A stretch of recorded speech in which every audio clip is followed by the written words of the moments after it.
that anything is possible, right? To just believe in yourself, believe that you're unique, believe that you have a gift, believe that, you're the only you're so unique and you have something to give this world, and really anything is possible.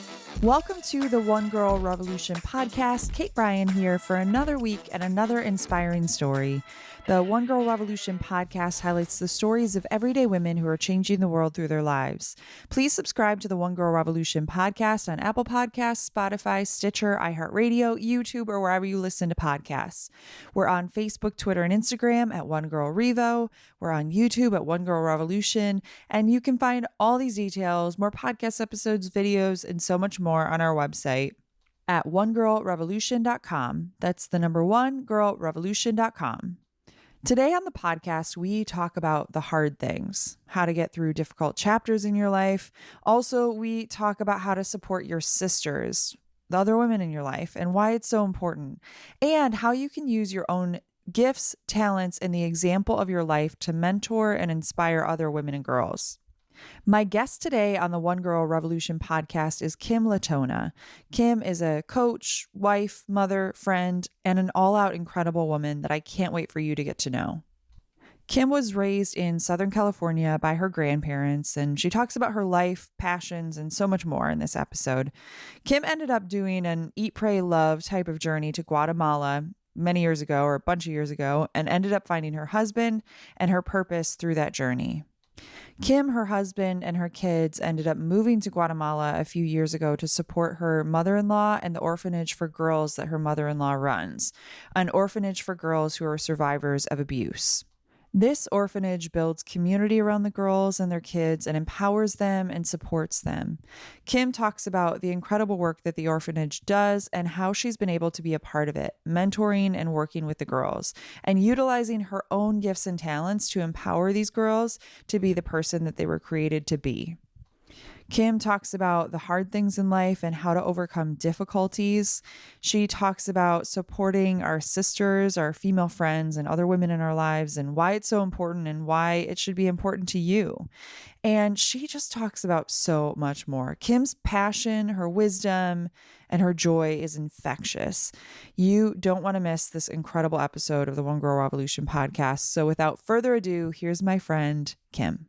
Kim, welcome to the One Girl Revolution podcast. Thank you, Kate. I'm so happy to be here. I'm so excited to have you on. We have been friends for what feels like such a long time, but I know it really hasn't been a long time in a lot of ways. But since I met you, I've been so just blown away by you, and I'm excited to share your life and your story and your work with our audience today. So thank you so much for being on. Before we get into your story, I want to talk about a One Girl Revolution in your life. Who is a One Girl Revolution, a woman or girl that's inspired you in your own life? So my mother-in-law, her name's Lily. She is totally this One Girl Revolution. She is like the definition of One Girl Revolution. She is the founder and director of an orphanage in Guatemala called Esperanza y Futuro, which in English means hope and future. And she cares for girls who have been the victims of abuse. So many of them have children actually as a result of that abuse also. So she's dedicated her life to helping these girls, and she fights for them fearlessly to give them a better life and the opportunity to be happy and healthy and independent. And she also works with therapists and psychologists to help the children heal from the trauma and restore their emotional health and their mental wellness, which is so important in my opinion. So she's the One Girl Revolution in my book. She is such a One Girl Revolution, and I'm so excited to talk more about the orphanage because I know you yourself have been involved in the great work that they're doing. But before we get into all of that, I'd love to rewind and talk about your story. So who you are, where you're from, and just a little bit about your background. Yeah, so I grew up in Orange County, California, and I was raised by my grandparents. That's a whole nother long story, but we'll leave it at that. I raised by my grandparents. I have an older sister. So I grew up in Orange County. I went to undergrad for college in San Luis Obispo at Cal Poly. And then I worked for about a year after that and went back to school to get my MBA at Chapman University in Orange. So that's pretty much it in a nutshell. I've got one older sister, family in California and Oregon and kind of all over in Guatemala now. So yeah, that's pretty much the nutshell version of my childhood. Yeah. How did you get into it? So now you're coaching, you're doing a lot of different things. How did you get from way back then to where you are now? So after college, I kind of like, I've always had this like passion. I've always had this like drive to want to help people and to want to give back and to want to kind of like, I mean, it sounds so cliche to say like to make the world a better place, but I just like, I want people to be happier and healthier and just more successful and just have more abundance. And that's just that's always been something that's been important to me. But I kind of never really knew how to put that into like a career or like anything like that. So after college, I worked for an organization for about 7 years. I was the director of an angel investment organization called Tech Coast Angels, where I was helping entrepreneurs get funding for their businesses. So startup companies, and there were angel investors investing in these startup companies. So I was kind of the liaison between entrepreneurs and investors. And I don't know, in 2015, end of 2014, I just kind of felt like something was missing. Something wasn't totally right. I don't know, in my career, it was just like something was missing, and I knew that I wanted to make more impact. I just like didn't know exactly how to make that happen. So in 2015, I quit my corporate job. And I packed my bags and bought a one-way ticket to Guatemala to travel around Central America by myself, just to volunteer and to learn Spanish and basically find myself, was sort of the goal of this trip. And when I got back, I knew that I wanted to do something that made more of an impact in the world. I felt like I was doing something, I was helping people in the job that I had before, but I wanted to make more impact. And I also wanted something that allowed me the time and the location freedom and the financial freedom to travel and to volunteer and to do the things that really light me up. So my original idea from that 6 months of traveling actually was to be a happiness coach. So that was my original idea. And I, you know, that's like, I don't think that really exists, but in my mind, I thought like, well, happiness coach. You would be a right? good one. A happiness coach. I love that. So I think that was actually even in my my like official job description when I first started my coaching business.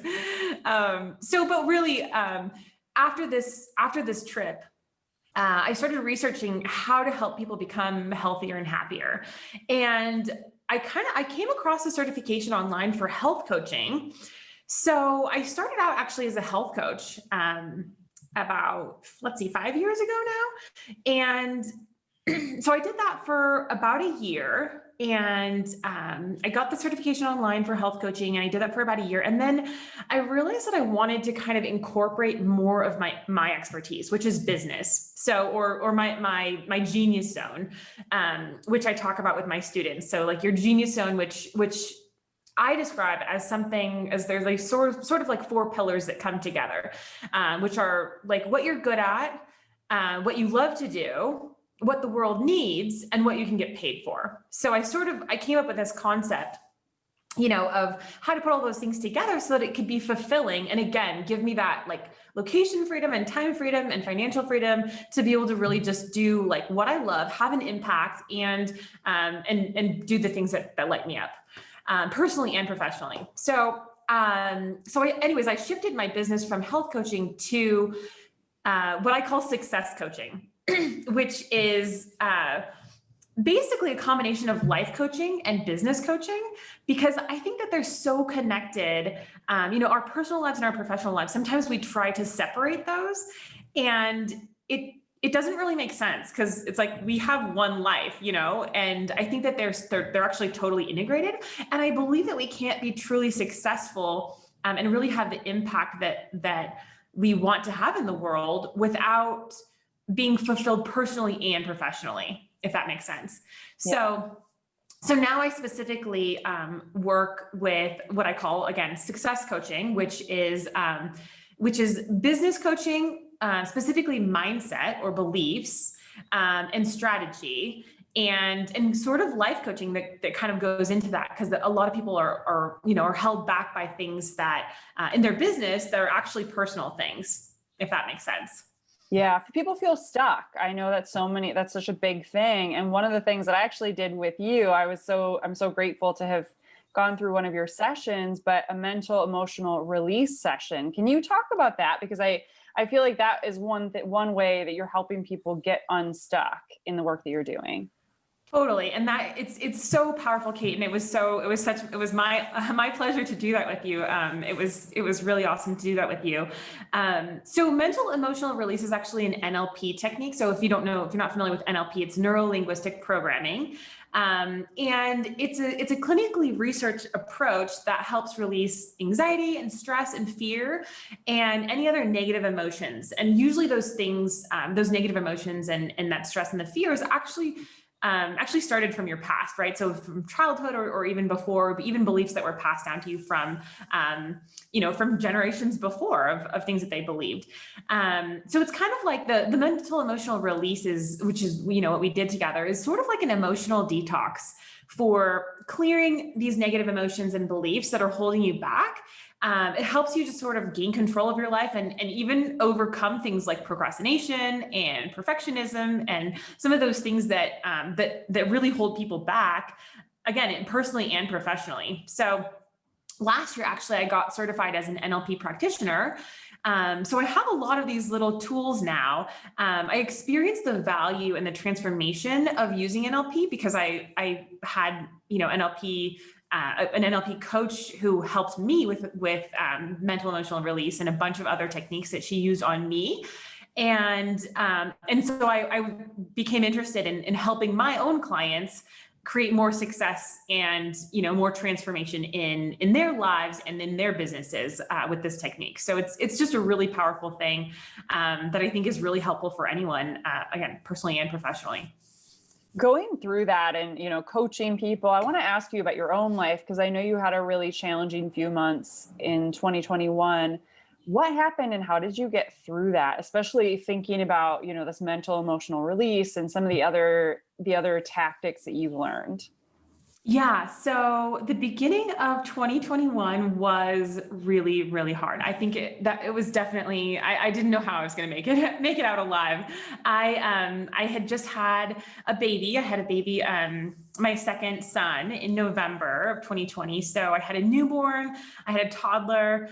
My husband actually ended up being in like unbearable back pain. So he couldn't work, he couldn't do anything. He literally couldn't walk. He could just go to walk to the bathroom and back. For about a month, he was literally crippled from this pain. Ended up having to have surgery on his spine.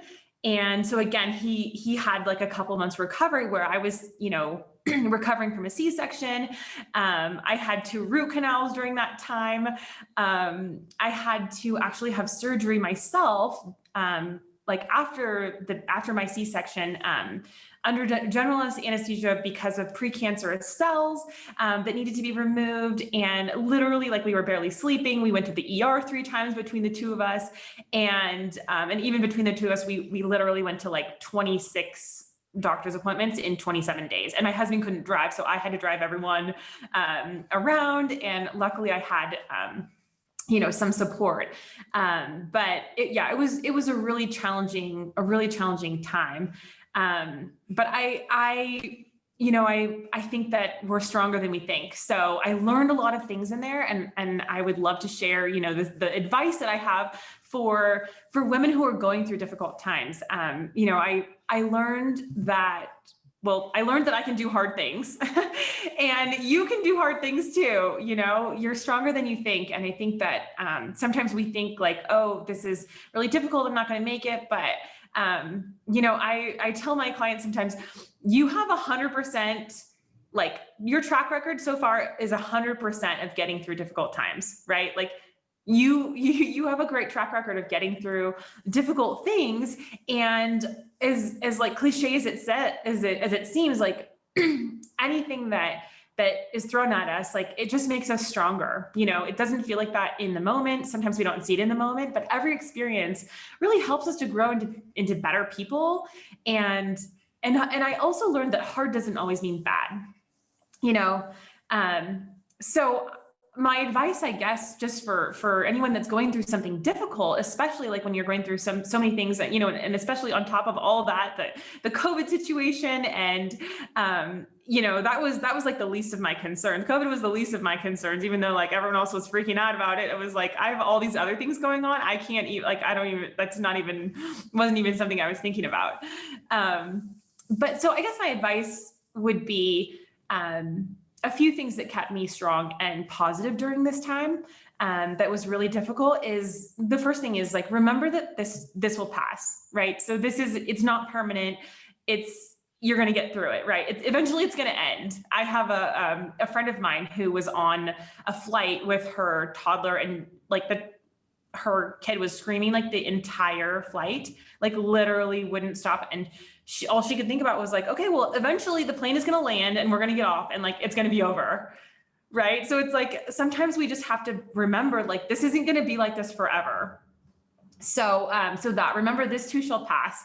And sometimes it's helpful to come up with like an affirmation that gives you hope for the future. You know, for me, that was helpful. Like, this too shall pass.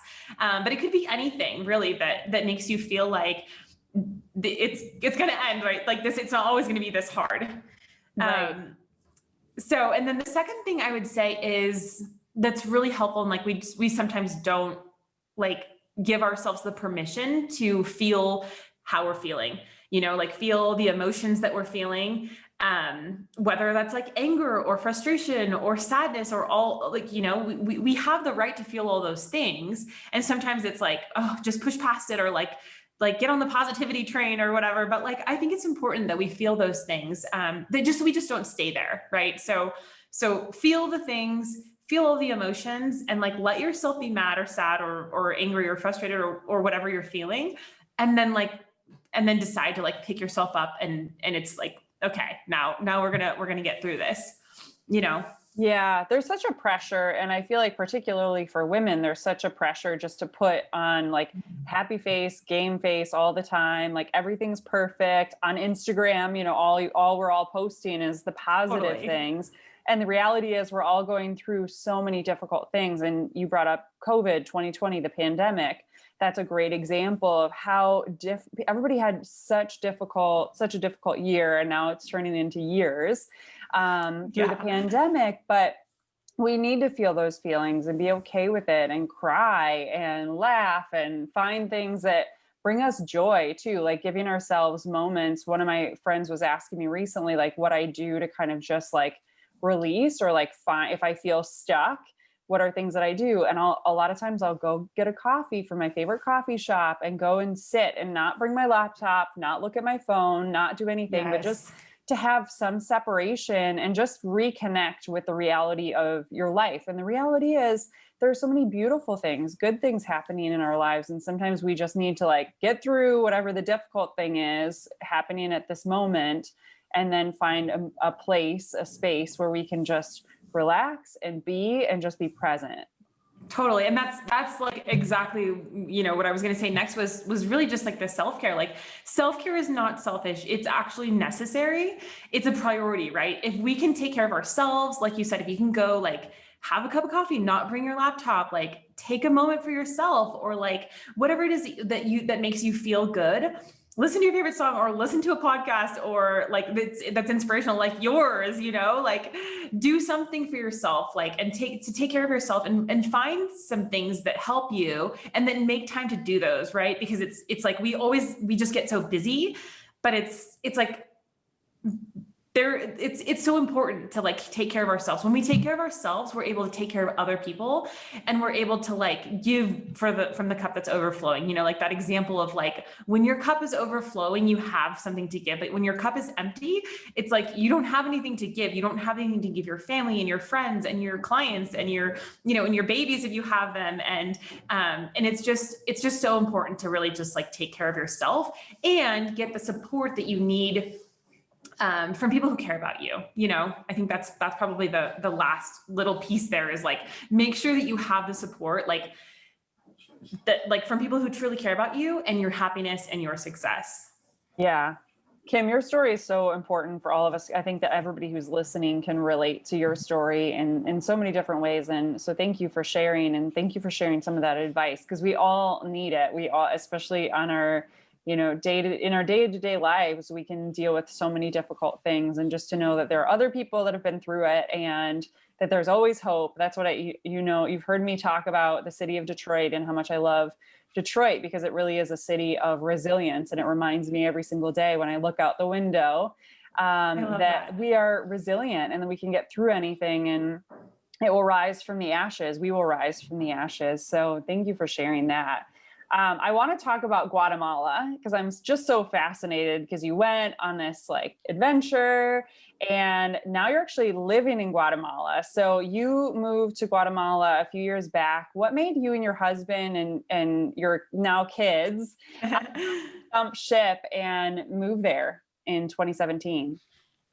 So I met my husband actually in Guatemala, and we lived in California for a couple years when we were engaged, and then when we were first married. But we moved to Guatemala actually because my mother-in-law, Lily, the founder of this orphanage, she was having major back surgery in 2017, back in 2017, I think September of 2017. And so we actually moved to Guatemala, like almost sort of like temporarily, like it started out sort of as like a temporary move because we wanted to support her. And we also wanted to support the orphanage while she was recovering, because we knew that it was going to be like 3 months at least for her to be recovering. Like it was like a full on like reconstruction of her back. So she was like sort of understaffed and like didn't have enough help at the orphanage. So we basically moved for her, and then it sort of turned into like, we liked it here. You know, we moved here and we lived here. And so, because of COVID and like my 2 babies and all the things and my family in California and everything, we ended up sort of kind of moving back and living in both places. Like for the last 4 years, I would say we've kind of been going back and forth and living in both places. But now we live here, like we're permanently living here. So we're residents here now. We live in Guatemala. We kind of cut the ties except for my family and friends and stuff in California. Sold the house there, and we're officially living here. But yeah, back to the orphanage. So we came to support my mother-in-law's orphanage, and we call it the hogar, which means home in Spanish. So it's really cool because apart from my business, which I feel like is an inspiration to these girls, because it's like, I'm a woman and I'm a business owner and I'm also a mom and a wife. And I'm also a volunteer and a mentor and all of these things. I'm able to be like that example for them. I'm able to be the mentor for them and see them on a regular basis and really be the example of like a woman who is creating change, and give them that inspiration that like, they can do anything, right? So I want to inspire them. That's my intention, my goal with them really is just to be able to act as a mentor and inspire them that anything is possible for them, not just because of my background or my circumstances or anything. Really just help them understand that anything is possible for them too, regardless of like where they come from or what's happened to them or their experiences or their trauma and all the things. Just help them, help them practice English and help with their studies, help them like inspire them to go to school, because I went to university and got my master's and everything, just really like try and inspire them. So it's been really fun seeing the transformation in their lives. And a lot of them have been there for a long time, like since I first met them 6 years ago when I volunteered there. so it's been really beautiful seeing the transformation. So they call me Tia Kimberly, or Aunt Kimberly, or Tia Shakira, because they think that I look like Shakira. So that's You do, Shakira. I'd love to hear, Kim, I'd love to hear a couple of stories of like some of the girls that you like work with there, if you would be willing to share. Just because I think it's important for people to hear stories, because we have ideas of what an orphanage is like. So maybe if you could just paint the picture of what the orphanage is like, and then maybe share a couple of stories of the girls that you've worked with. Yeah, of course. So like I said earlier, this specific home is for girls, like young girls and teenage girls who have been the victims of abuse. So a lot of them are like young, like babies raising babies, they're like 11, 12 years old, and they were sexually abused, and they now have a baby, So one of the girls who has been there now for since the OGAR started, probably like 9 years ago, maybe. I'm not even sure what exact year Lily started, but it's been probably about 9 years, maybe 10. And she was sexually abused by her stepfather and had a son. So she is now 21, and she has a son, and she now is like working on her own. Like she's a little bit behind developmentally, but she is this beautiful girl who has learned all of these skills in the OGAR, like in the orphanage. She has learned how to cook, how to clean. She now has a job like outside of the OGAR, which is just like huge, because we really want to promote independence. Her son had like really major behavioral issues when he came to the OGAR. When he was like about 2 or 3, he had like tons of behavioral issues, like trauma, all the things. And they've both been seeing the psychologist and the therapist every week for the last, 8 years or so. And now they're both doing so well. Like they've sort of like integrated with the community. And Angelica has a job outside of the home.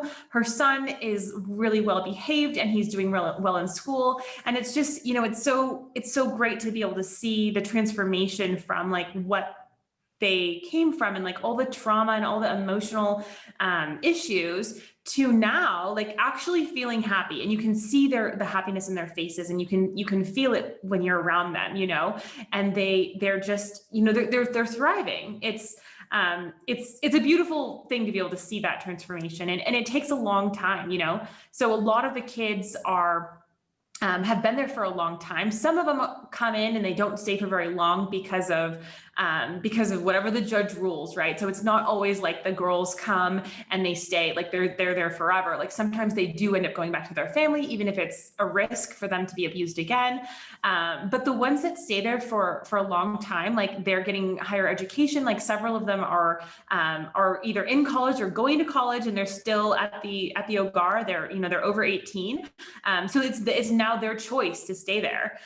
So there's a few girls, another one, Celeste, she has been there sort of off and on. She's more of like a true orphan. Like she'd been living with her grandmother who passed away, and her parents were gone out of the picture. And she's actually now studying engineering, and she's I think this is her second or third year of university. So she's, it's amazing, like what, and they're more of the examples of like, you can come from like nothing and have all of this trauma and all of these bad experiences, like from your past, and you can overcome them. Right. So they inspire me every day too.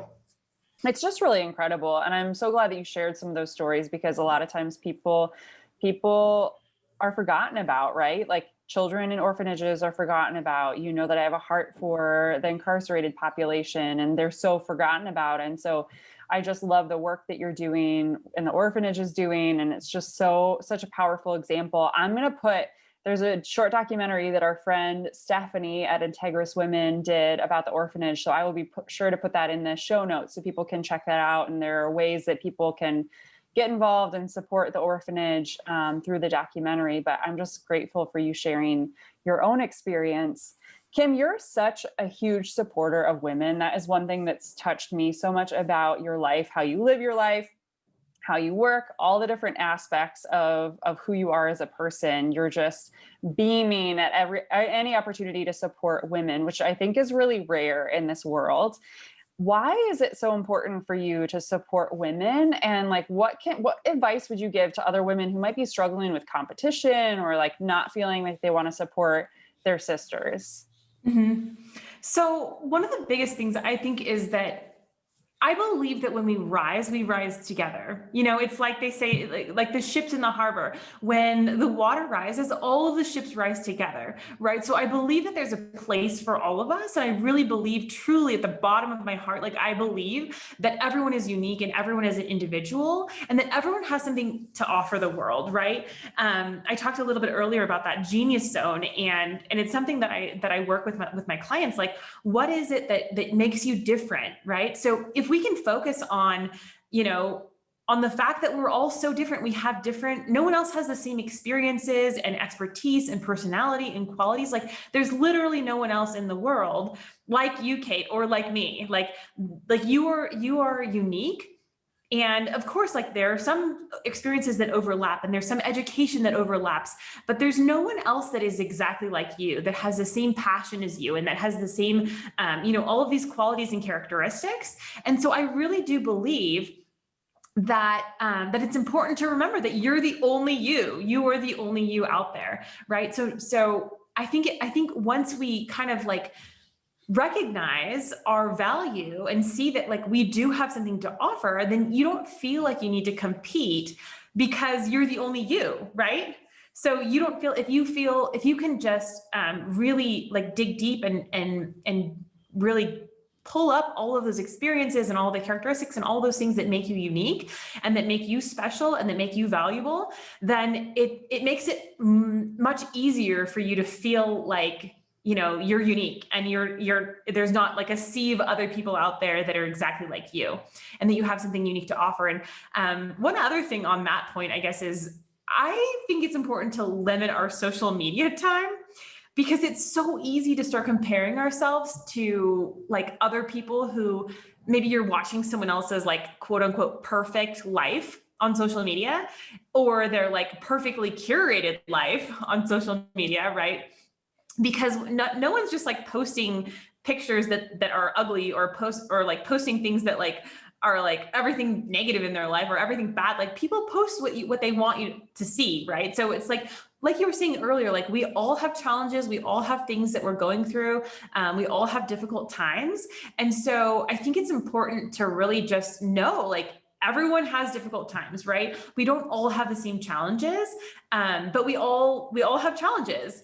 So I think those are sort of the two main things, is just like limit the time that you spend, like, comparing yourself to other people, and realize that like what you see is not the whole story. And then also really just focus on like what you have to give the world that is different and that is valuable and that's unique. Because like I said, there's only one you. There's only going to ever be one you.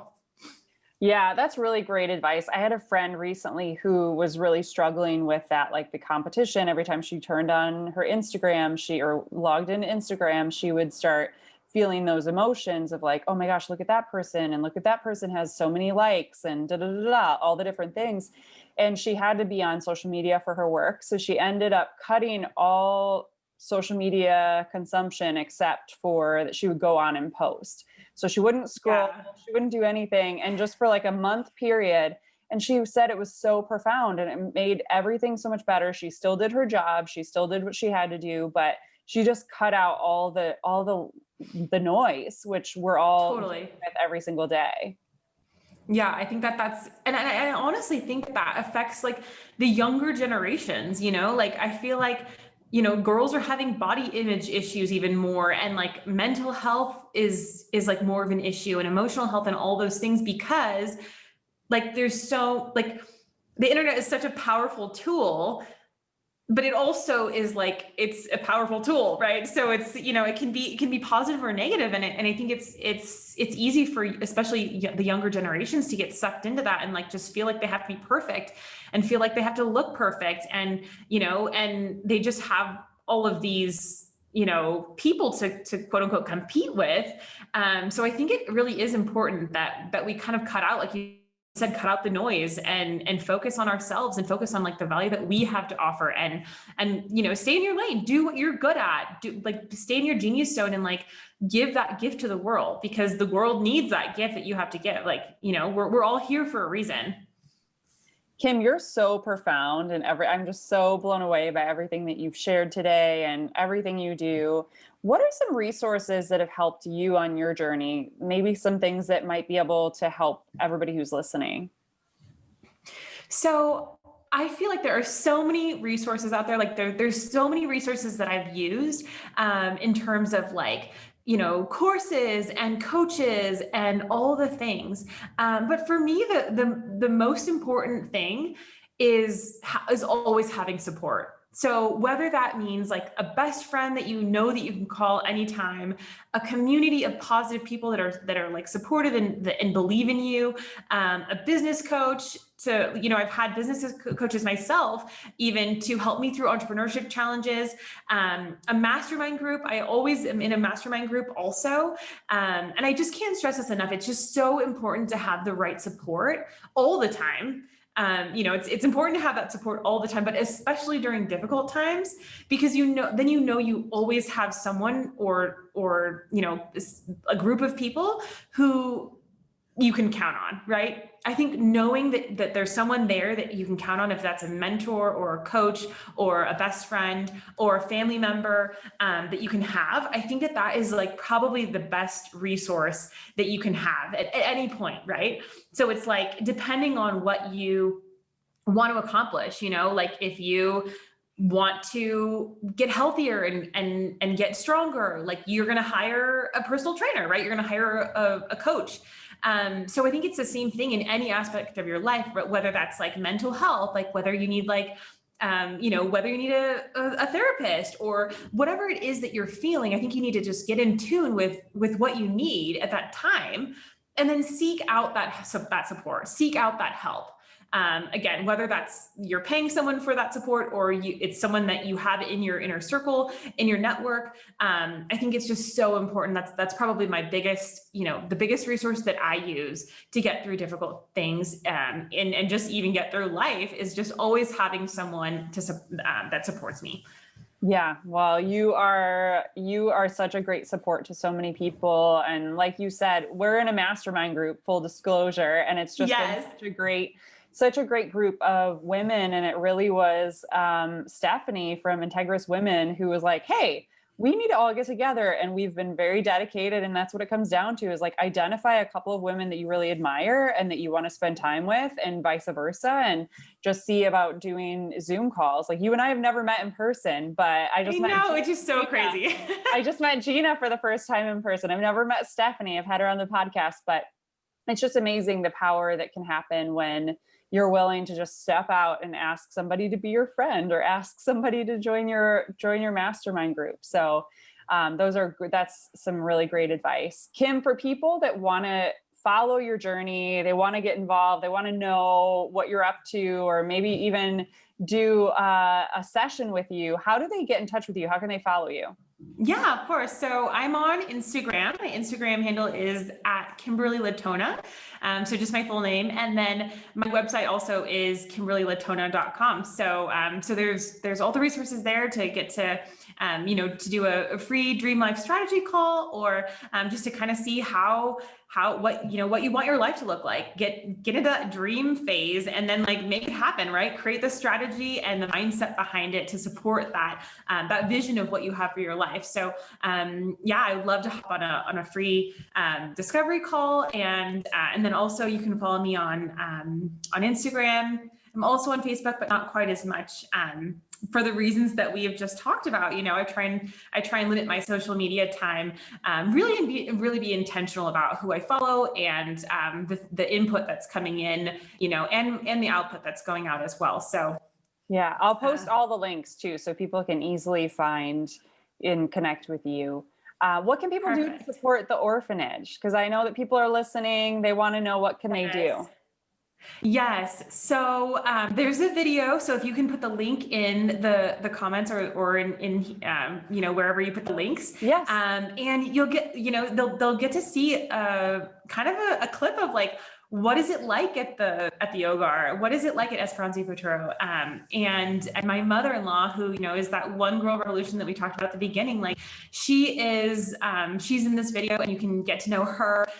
She is an amazing woman, and you'll just get a better idea of what it's like in a day in the life of these children, and there's also opportunities that will at the end of the video there'll be opportunities for you to give back, for you to donate, for you to help this community of children. So I will go to the link and watch that video clip. Yeah, I'll post the video in the links here in the show notes.